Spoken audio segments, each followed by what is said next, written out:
નમસ્કાર દર્શક મિત્રો, હું છું રૂપલ વેણિયા. સંપૂર્ણ ન્યૂઝમાં આપનું સ્વાગત છે. બનાસકાંઠા જિલ્લાના સરહદી વિસ્તારોમાં તમામ ડિપાર્ટમેન્ટમાં અધિકારીઓ માત્ર પૈસા કમાઈ લેવાના મૂડમાં હોય છે. સાચા ખોટા કોઈપણ કામ માટે અરજદારોને દંડાવવું જ પડે છે. તેમાં ખાસ કરીને પોલીસ તંત્ર આમ નાગરિકો સાથે ઉદ્ધતાઈથી વર્તન કરતા જોવા મળી રહ્યા છે.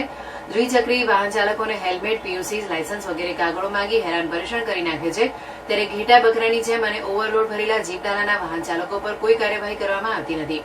તેમાં ખાસ કરીને સરહદી વાવ ભાભર પોલીસની કામગીરી સામે અનેક સવાલો ઉઠવા પામ્યા છે.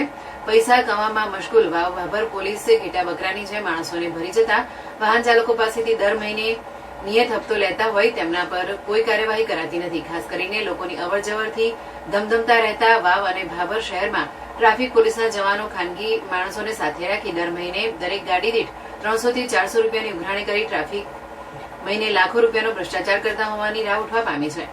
હપ્તાના હળવાવામાં બધું શાંતિથી ચાલતું રહે છે. જે તે પોલીસ સ્ટેશન વિસ્તારમાં વાહન ચાલકો પેસેન્જરોની હેરાફેરી કરતા હોય છે તે વિસ્તારના ટ્રાફિક પોલીસ દ્વારા દર મહિને નિયત હપ્તો લેતા હોય છે અને બદલામાં પેસેન્જર વાહન ચાલકોને મર્યાદાથી ઉપર એટલે કે ઘેટા બકરાની જેમ પેસેન્જર ભરવાની પરવાનો આપી દેતા હોય છે.